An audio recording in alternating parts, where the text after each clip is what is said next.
9월 18일 목요일 새벽 기도를 하나님 앞에 올려드립니다. 다 함께 성부, 성자, 성령, 삼위일체 하나님께 예배합시다.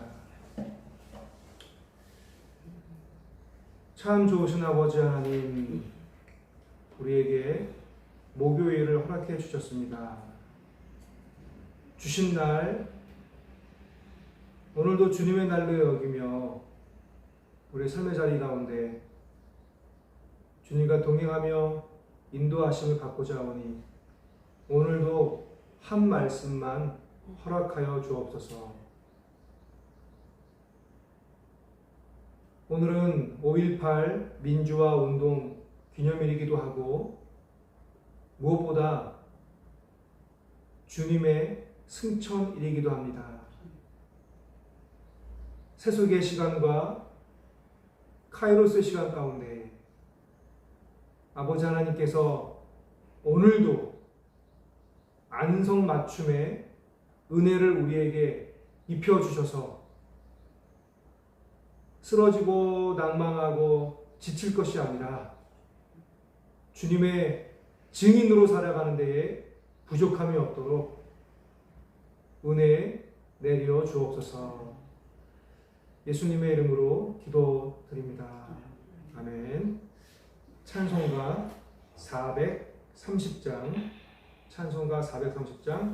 찬양드리겠습니다.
생명길로 가겠네. 한 걸음 한 걸음 주 예수와 함께 날마다 날마다 우리 걸어가리.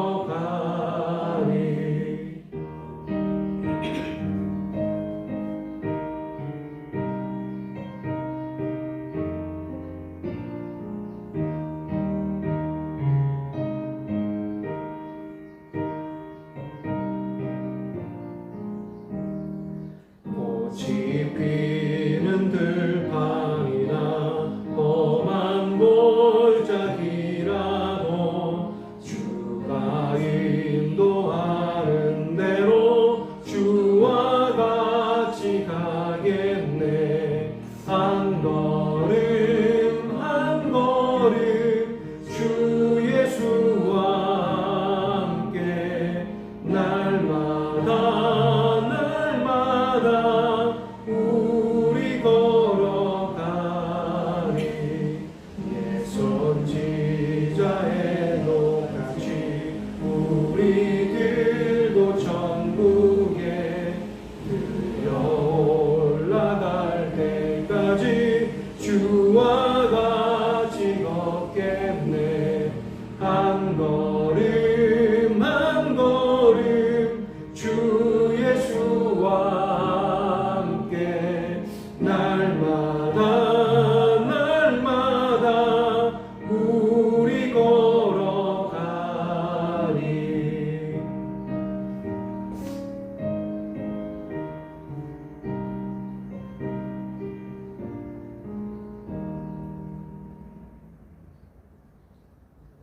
오늘 새벽에 주시는 하나님의 말씀은 신약 성경 사도행전 1장의 말씀입니다. 신약성경 사도행전 1장의 말씀입니다. 사도행전 1장 신약성경 187쪽에 있습니다. 1절부터 11절까지 제가 봉독합니다. 데오빌로여, 내가 먼저 쓴 글에는 물은 예수께서 행하시며 가르치시기를 시작하신부터 그가 택하신 사도들에게 성령으로 명하시고 승천하신 날까지의 일을 기록하였노라. 그가 고난받으신 후에 또한 그들에게 확실한 많은 증거로 친히 살아계심을 나타내사 40일 동안 그들에게 보이시며 하나님 나라의 일을 말씀하시니라. 사도와 함께 모이사 그들에게 분부하여 이르시되 예루살렘을 떠나지 말고 내게서 들은 바 아버지께서 약속하신 것을 기다리라. 요한은 물로 세례를 베풀었으나 너희는 몇 날이 못되어 성령으로 세례를 받으리라 하셨느니라. 그들이 모였을 때에 예수께 여쭈어 이르되 주께서 이스라엘 나라를 회복하심이 이때니까 하니 이르시되 때와 시기는 아버지께서 자기의 권한에 두셨으니 너희가 알 바 아니요 오직 성령이 너희에게 임하시면 너희가 권능을 받고 예루살렘과 온 유대와 사마리아와 땅 끝까지 이르러 내 증인이 되리라 하시니라. 이 말씀을 마치시고 그들이 보는 데에 올려져 가시니 구름이 그를 가리어 보이지 않게 하더라. 올라가실 때에 제자들이 자세히 하늘을 쳐다보고 있는데 흰옷 입은 두 사람이 그들 곁에 서서 이르되 갈릴리 사람들아 어찌하여 서서 하늘을 쳐다보느냐. 너희 가운데서 하늘로 올려주신 이 예수는 하늘로 가심을 본 그대로 오시리라 하였느니라. 아멘. 하나님의 말씀입니다. 이 말씀을 통하여 우리에게 은혜 주시기를 원합니다. 오늘 말씀은 사도행전의 전편, 우리가 이제 전편이 있고 후편이 있는데 전편인 누가복음이고요. 이제 그 후속편이 이제 사도행전 말씀입니다. 그래서 1절과 2절을 보시면은 사도행전의 전편인 누가복음의 기록의 범위를 언급을 하죠. 그리고 이 사도행전에서는 부활에서 승천까지 예수님의 행적에 대해서 회고를 하고 있는 내용의 말씀입니다. 1절에 보시면 데오빌로요라고 이야기를 합니다. 데오빌로요. 누가복음에서는 이 데오빌로에 대해서 부르는 호칭이 어땠냐면 데오빌로 가카여라고 했습니다. 데오빌로 가카여. 사도행전에서는 데오빌로여라고 친근하게 부르고 있습니다. 저는 벌써 이 1절부터 데오빌로여라고 딱 읽는데 묘한 전율을 느꼈습니다. 누가복음에서는 데오빌로 가카여, 또 사도행전에서는 데오빌로여. 누가복음과 사도행전의 차이가 이렇게 큰가라는 생각을 했습니다. 데오빌로라는 말은 뭐 이렇게 얘기도 합니다.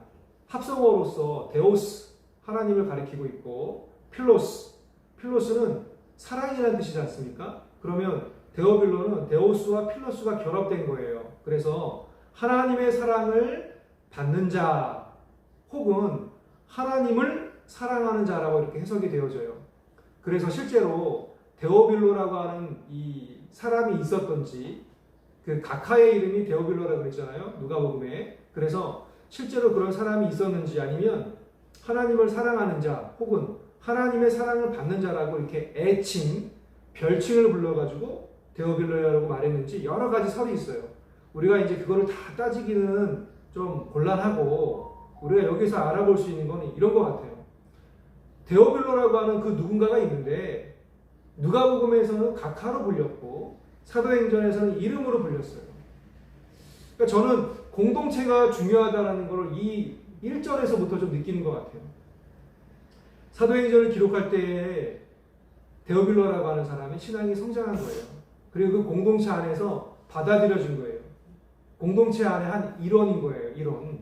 그래서 여기에 대통령이 와도 예를 들어 뭐 문재인 대통령이든 윤석열 대통령이든 와서 함께 오래 지내는 거예요. 그러면 저희가 대통령님 할 게 아니고 문재인 형제님, 뭐 윤석열 뭐 형제님 이렇게 편안하게 공동체 한 일원으로 섞여져 있지 않았나 이렇게 가늠해 봅니다.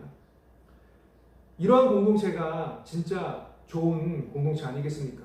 내가 외부에서 얻게 되는 직책으로 그 사람을 평가받고 대해주는 게 아니라 주님 안에서 한 가족으로 대해주는 거.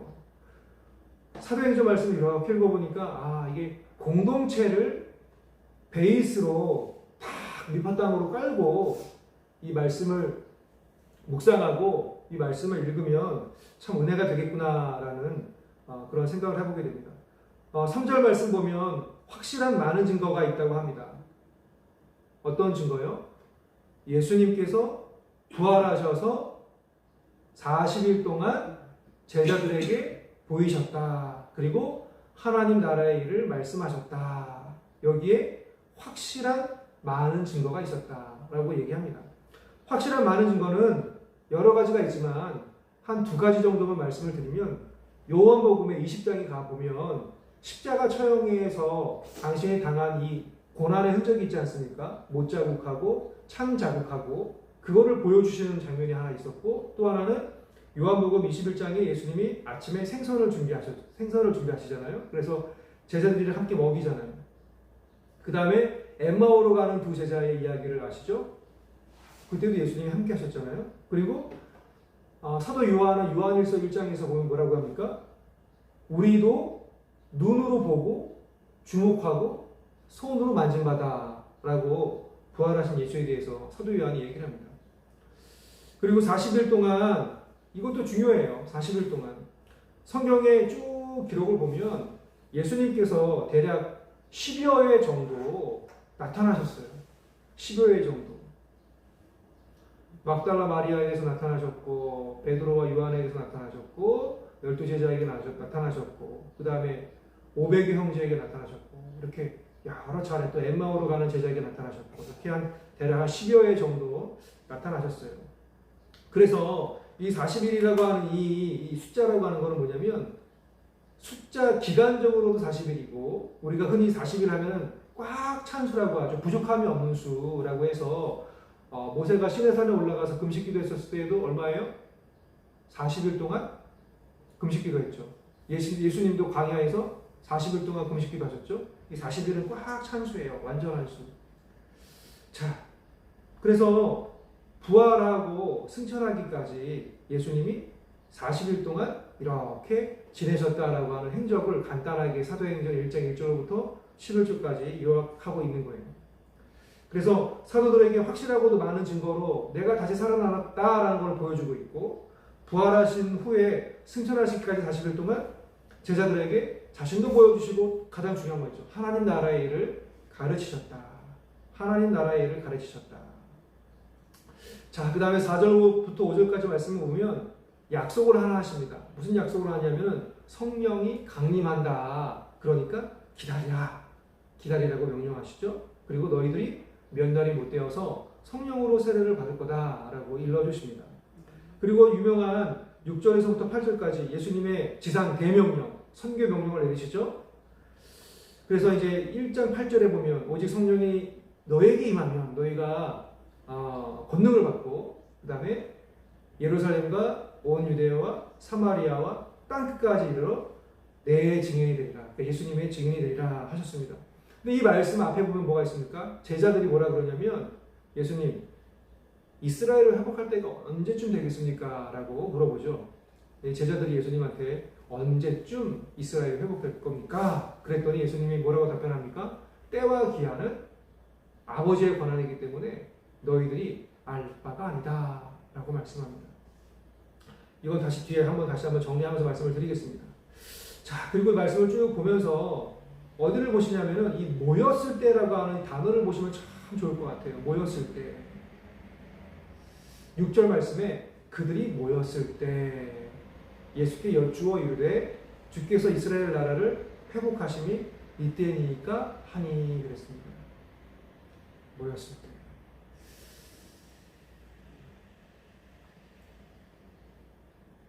하나님 나라는 모였을 때 일어난다.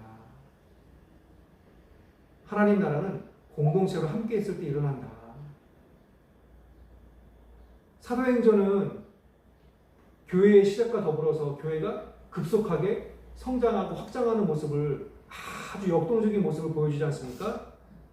그 모습은 어디에서 비롯되냐면 한두 명이 모였을 때, 시작되었을 때, 그리고 그 이후에는 성령님이 함께하면서 확장하고 성장하게 되죠. 요즘에 교회를 개척하면 교회가 안 되고 접는 또 문을 닫는 경우가 많잖아요. 근데 그거는 교회를 건물로 이해하기 때문에 그런 거예요.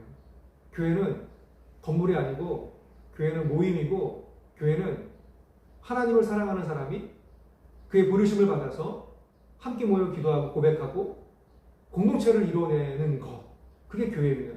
눈에 보이는 게 아니에요. 근데 우리는 교회 문을 닫는다 하면은 건물에 들어가는 문을 닫는 거죠. 그러니까 카페가 요즘에 어려워서 많이 문을 닫고 또 여러 가지 이제 자영업자들이 건물을 임대해서 여러 가지 사업을 하잖아요. 그 문을 닫잖아요.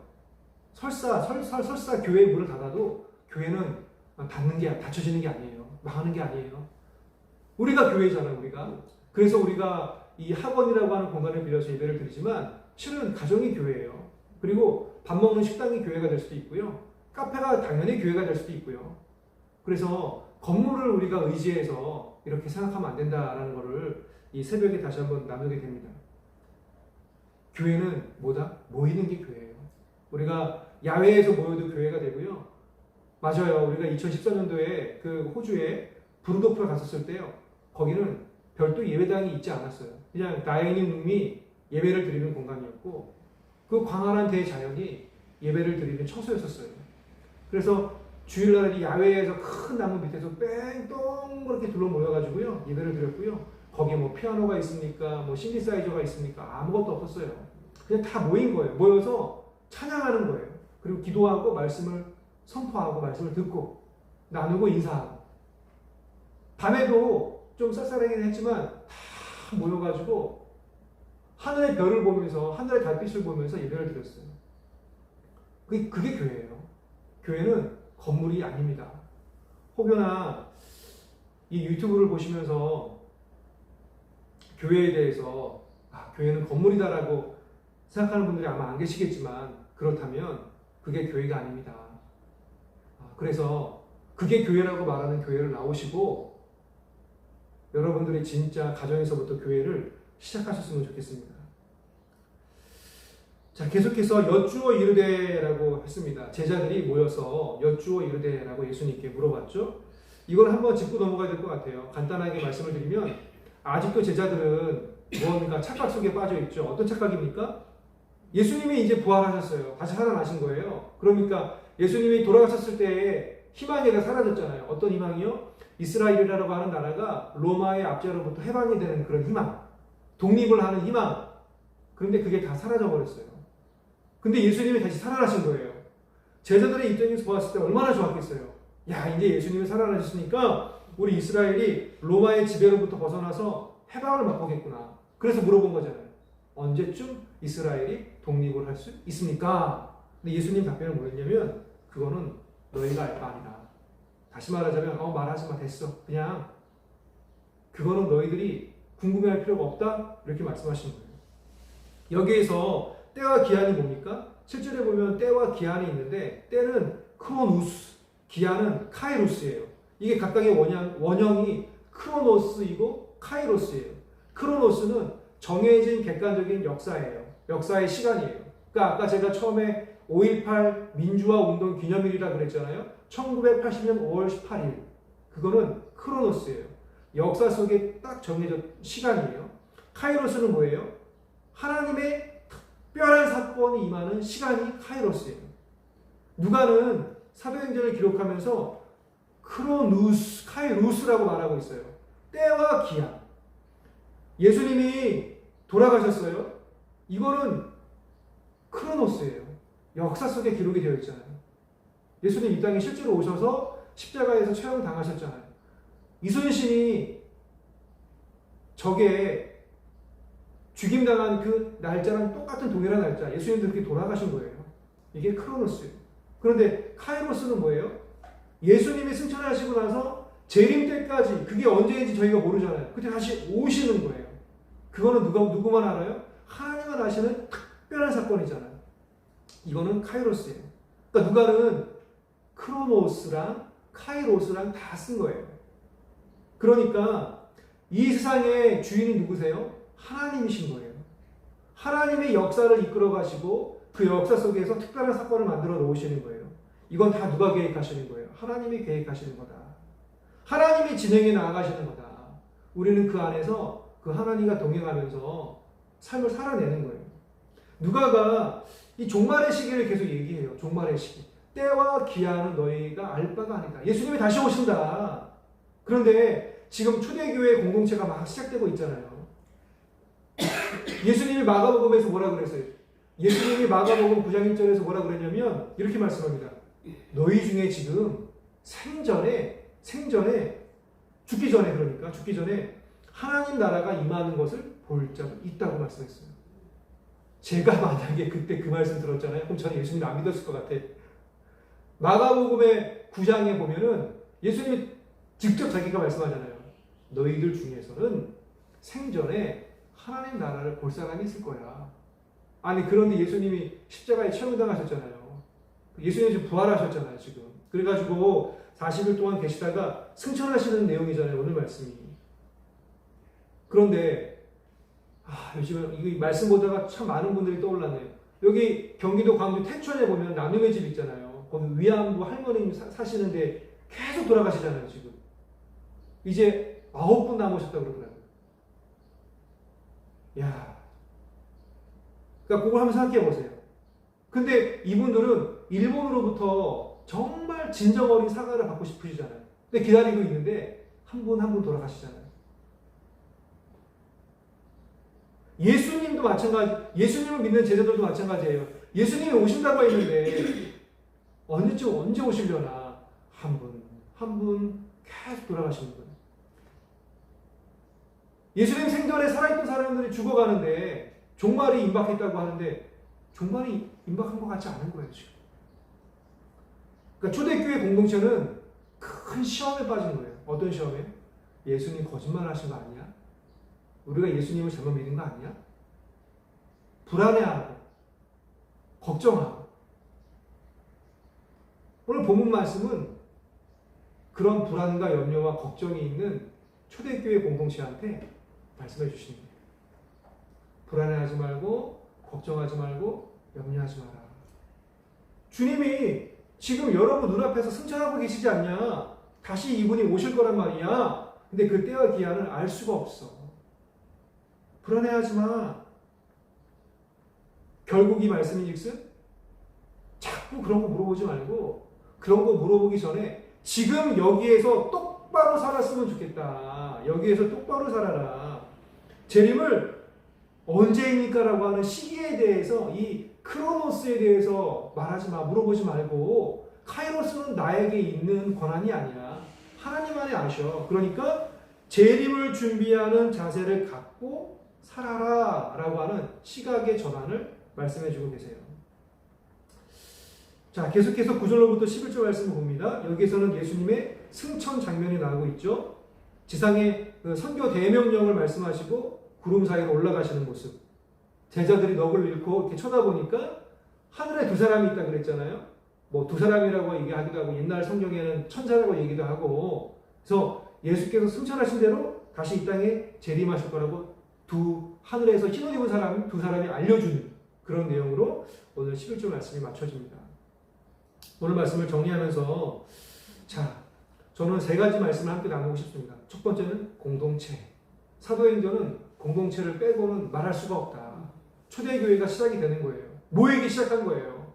오늘 우리도 모이는 역사가 임하기를 원합니다. 모이는 역사. 저희 평화교회 시작하면서 잠깐 나누었던 책이 있잖아요.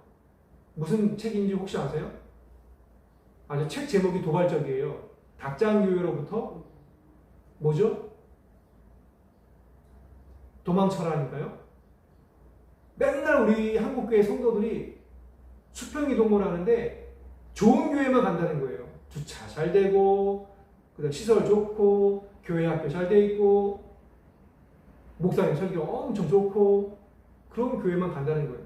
그래서 그 책, 닭장교회로부터 도망쳐라가 탈출하라가 그 책은요, 도망쳐라. 그 책은요, 정말 당신이 성도라면 하향이동해라, 하향이동.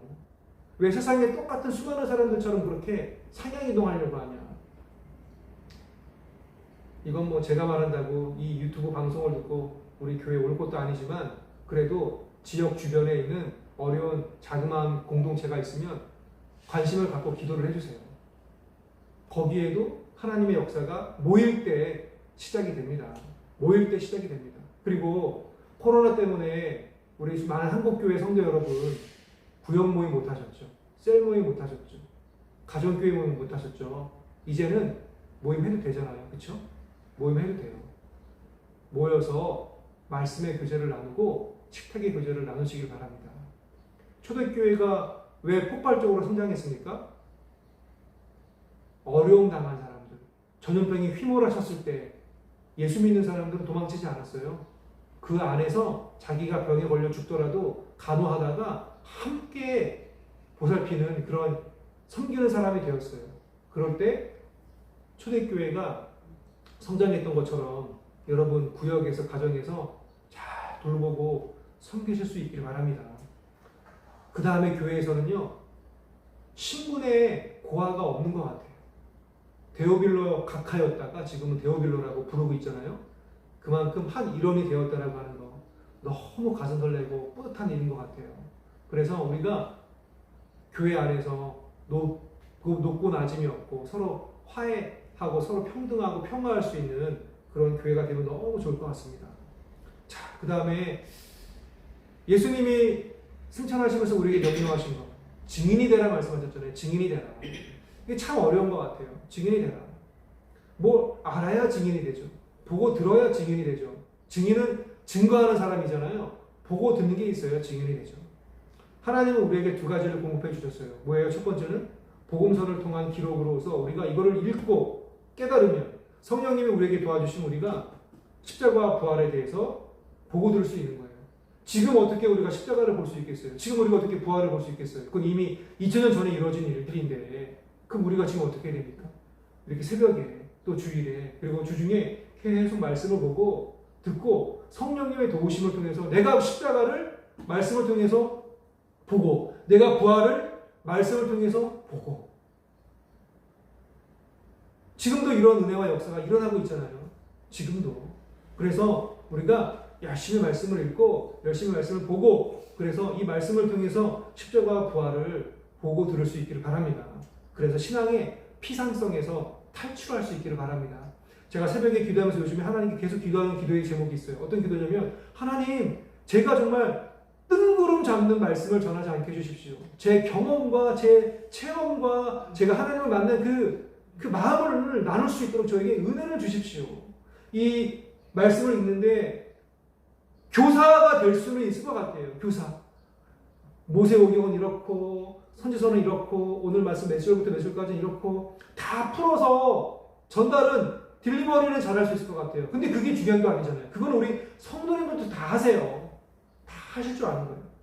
근데 뭐가 필요할까요? 이 말씀을 내가 읽고 듣고 그 다음에 그걸 살아내는데 하나님이 은혜를 주시고 깨달은 체험을 주셔야지 그 말씀을 증거할 때 성도님들에게 필요한 말씀을 증거할 수 있는 거 아니에요.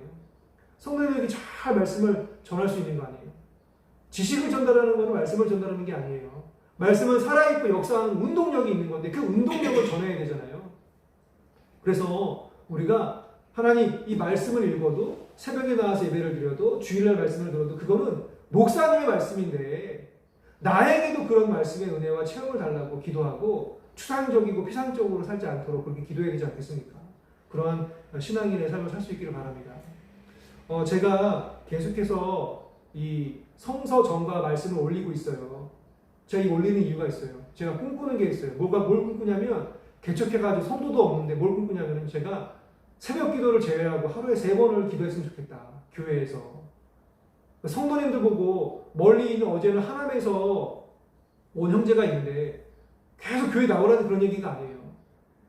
교회는 산속에 있지 않아요. 교회는 저기 어디 수도원에 있지 않아요. 여기가 수도원이 되면 돼요. 여기가 기도원이 되면 돼요. 이 건물 태는 이 성원 상가가 있잖아요. 여기에 병원도 있고 약국도 있고 학원도 있고 막 식당도 있어요. 저는 적어도 이분들이 우리 교회인이라는 말씀도 아니고요. 뭐 여기에 누가 오시겠어요. 예, 여기서는 그냥 하나님 말씀만 잘 증거하고 전화해 주는 곳이 되면 좋겠는데요. 아침에 오셔서 잠깐 기도하셔도 돼요. 제가 인도하고 싶어요. 그리고 제가 아니더라도 성도님들 중에서 이 모임과 이 기도회가 익숙하신 분들이 계시면요. 리더격이 되시는 분들이 오셔서 인도할 수 있게끔 제가 다 매뉴얼을 만들 거예요. 그리고 만들어 놓았어요. 그래서 아침에 한 번, 점심에 한 번, 저녁에 한 번 오셔가지고 기도 묻는 의지에서 차례가 있어요. 순서가 있으니까 그거들을 인도하면 다 기도할 수 있어요. 뭐 저기 산속에 수도원이 별겁니까? 저기 산속에 절이 뭐 별겁니까? 그냥 우리가 있는 자리에서 하는 게 중요해요. 있는 자리에서. 그래서 있는 자리에서 기도하고 그리고 순간순간 내가 하는 일을 멈추는 거. 그게 경건이죠. 내 뜻대로 내 생각대로 막 하려고 했다가 잠깐 멈추시다. 우리 주님은 뭐라고 하셨는지 들어봅시다. 그게 정말 중요한 것 같아요. 우리 베드로와 요한이 성전 미문에 걸터 앉아 구걸하는 사람한테 뭐라고 그랬어요? 베드로와 요한이 은과 금은 내게 없거니와 내가 내게 있는 것으로 네게 주노니 곧 나사렛 예수 그리스도의 이름으로 일어나 걸으라 그랬잖아요. 우리가 줄 수 있는 것은 돈을 줄 수 있는 게 아니고 일어나 걸으라 하신 능력의 말씀을 전하여 주는 거잖아요. 그때 베드로와 요한이 뭐하러 성전에 갔습니까? 기도하러 올라갔잖아요. 기도하러. 그래서 어디를 가든 이 평화교회가 여기 공간을 빌리고 있지만 또 다른 곳으로 옮기든 어쩌든지 간에 이렇게 기도할 수 있는 그런 이름도 있어요. 이름도. 평일기도회.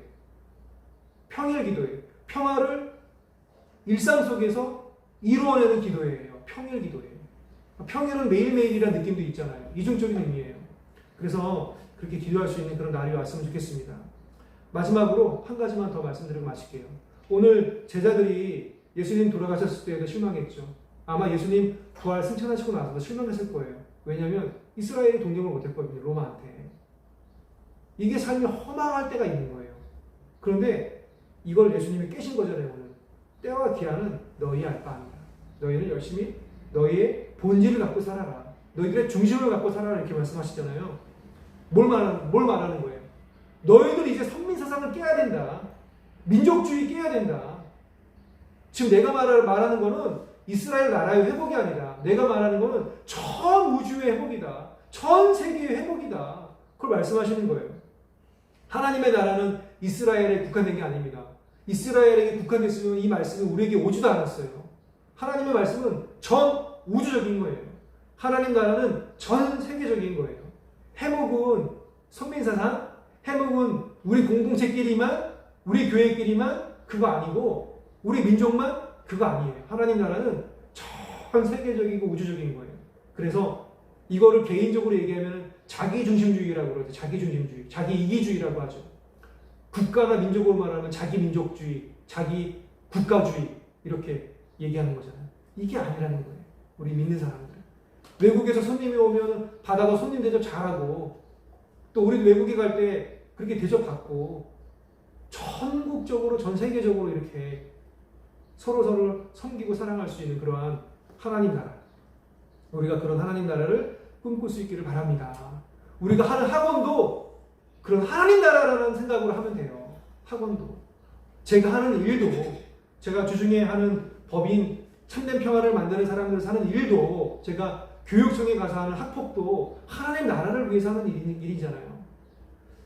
그래서 우리가 하나님 나라를 잘 세울 수 있기를 바랍니다. 기도하겠습니다. 중심을 보시는 하나님 아버지, 하나님 나라의 본질을 살아내는 증인이 되게 하옵소서. 하나님 나라를 소망하고 하나님 나라를 기다릴 때 함께 소망하고 함께 기다릴 수 있도록 도와주시고, 그리고 하나님 나라를 증거하기 위하여서 공동체로 살게 하옵소서. 예수님의 이름으로 기도합니다. 계속해서 주님이 가르쳐주신 기도로 기도드리오니, 하늘에 계신 우리 아버지, 아버지의 이름을 거룩하게 하시며 아버지의 나라가 오게 하시며 아버지의 뜻이 하늘에서와 같이 땅에서도 이루어지게 하소서. 오늘 우리에게 일용할 양식을 주시고 우리가 우리에게 잘못된 사람을 용서해 준 것 같이 우리 죄를 용서하여 주시고 우리를 시험에 빠지지 않게 하시고 악에서 구하소서. 나라와 권능과 영광이 영원히 아버지의 것입니다.